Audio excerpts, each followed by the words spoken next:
Hello बच्चों, आज हम पढ़ेंगे मल्हार कक्षा 7 पाठ 3 कविता फूल और कांटे। इसके कवि हैं अयोध्या सिंह उपाध्याय हरिओद। तो पहला प्रसंग क्या है जन्म लेते जगह में एक ही पौधा उन्हें है पालता, रात में उन पर चमकता चांदनी, एक ही सी चांदनी है डालता।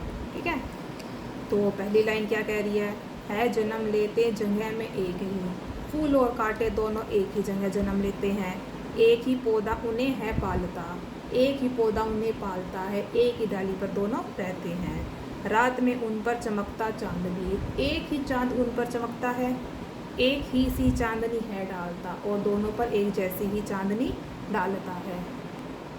तो कवि कहते हैं कि फूल और कांटा एक ही पौधे में जन्म लेते हैं, एक ही पौधे से दोनों को पोषण मिलता है, एक ही पौधा उन दोनों को पालता है। ठीक है, रात में चांद दोनों पर एक समान ही चांदनी डालेगा। ठीक है, एक ही समान चांदनी बिखेरेगा। कहने का भाव यह है कि दोनों को एक जैसी ही परिस्थिति, एक जैसा ही इन्वायरमेंट मिलता है।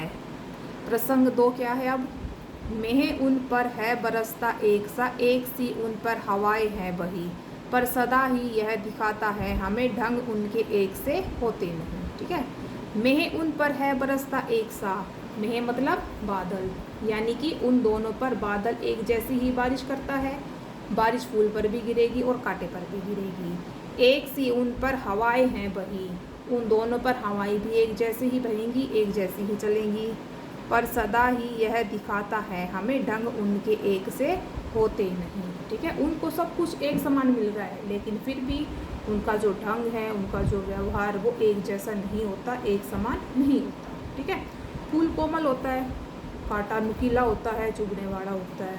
ठीक है, तो इस पूरे प्रसंग का भाव क्या है, बारिश और हवा दोनों एक समान बरसती हैं, बहती हैं, फिर भी कांटे और फूल दोनों का व्यवहार और स्वभाव अलग अलग होता है। ठीक है, एक जैसा माहौल होने के बाद भी गुण और स्वभाव अलग अलग होते हैं। अब आ जाइए प्रसंग 3 पर। ठीक है, छेद कर काटा किसी की उंगलियां, फाड़ देता है किसी का वरबसन, प्यार में डूबी तितलियों का पर कतर, बोर का भेद देता है शाम तन। तो यहाँ पर बात हो रही है कांटे के बारे में। क्या बात हो रही है, छेद कर काटा किसी की उंगलियां, जो कांटा है वो उंगलियों में चुभता है, उंगलियों को छेद देता है। फाड़ देता है किसी का वरबसन, मतलब कि कपड़ों को फाड़ देता है, बसन मतलब कपड़े। प्यार डूबी तितलियों का पर कतर, मतलब सुंदर सुंदर प्यारी प्यारी तितलियों के कोमल पंखों को कतर देता है, फाड़ देता है। कौन, कांटा। बोर का है भेद देता शाम तन, छोटे छोटे काले भंवरे अगर इनके पास आ जाएं तो उनके शरीर को, उनके तन को भी कांटे भेद देते हैं, उनको चुभ जाते हैं। ठीक है, यहाँ पर शाम, शाम मतलब काला। तो इस प्रसंग के कहने का भाव यह है कि कांटे का स्वभाव नुकीला है, वह उंगलियों को छेद देता है, कपड़े फाड़ देता है, तितलियों के पंखों को फाड़ देता है, काट देता है। ठीक है, भंवरों को घायल कर देता है, उनको चोट पहुंचाता है। कांटे अपने नुकीले स्वभाव से सबको चोट पहुंचाते हैं। अब आ जाते हैं प्रसंग 4 पर। प्रसंग 4 क्या कह रहा है, फूल लेकर तितलियों को गोद में, भौरों को अपना अनूठा रस पिला, निज सुगंधों और निराले रंग से है सदा देता कलीजी की खिला। ठीक है, यानी कि इसमें पहली लाइन क्या है, फूल लेकर तितलियों को गोद में। यहाँ पर फूल के व्यवहार के बारे में बताया जा रहा है। ठीक है, जब तितलियाँ फूलों पर आकर बैठती हैं तब ऐसा लगता है मानो फूलों ने तितलियों को गोद में ले लिया हो, उन्हें अपनी गोद में बिठा लिया हो। भौर को अपना अनूठा रस पिला, भौर को अपना अनूठा रस पीने देते हैं। कौन, फूल। ठीक है, भौरों को अपना मीठा रस पीने देते हैं। अगला है, निज सुगंधों और निराले रंग से सदा देता कलीजी की खिला।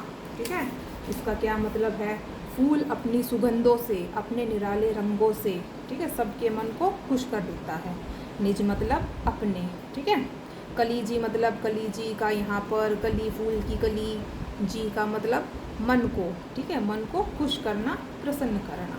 ठीक है, तो इस पूरे प्रसंग की क्या व्याख्या है, इसका क्या भाव है, तो इसमें कहने का आशय यह है कि फूल का स्वभाव नरम और दयालु होता है। वह तितलियों को अपने ऊपर बैठने देता है, भौरों को अपना मीठा रस पीने देता है, सबके मन को कली को खुश कर देता है, प्रसन्न कर देता है।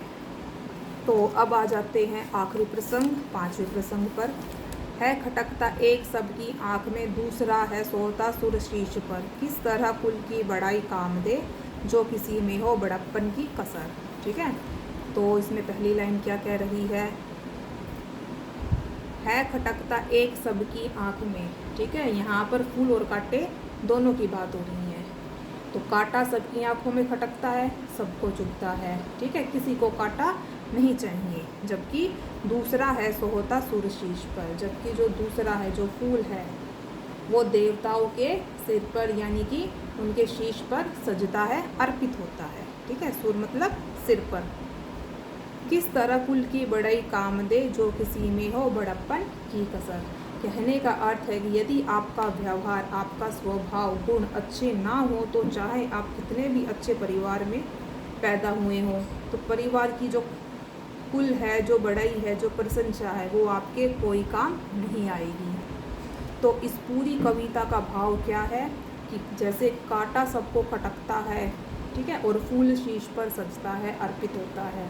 ठीक है, तो उसी तरह से अगर इंसान का व्यवहार गुण अच्छा ना हो तो परिवार का जो गुण है, शान है, वो इंसान के किसी काम का नहीं है। बड़प्पन जो होता है वो गुणों से और कर्मों से आता है, ना कि जन्म से या परिवार की शान से। ठीक है, तो यहाँ पर कविता हुई समाप्त। धन्यवाद।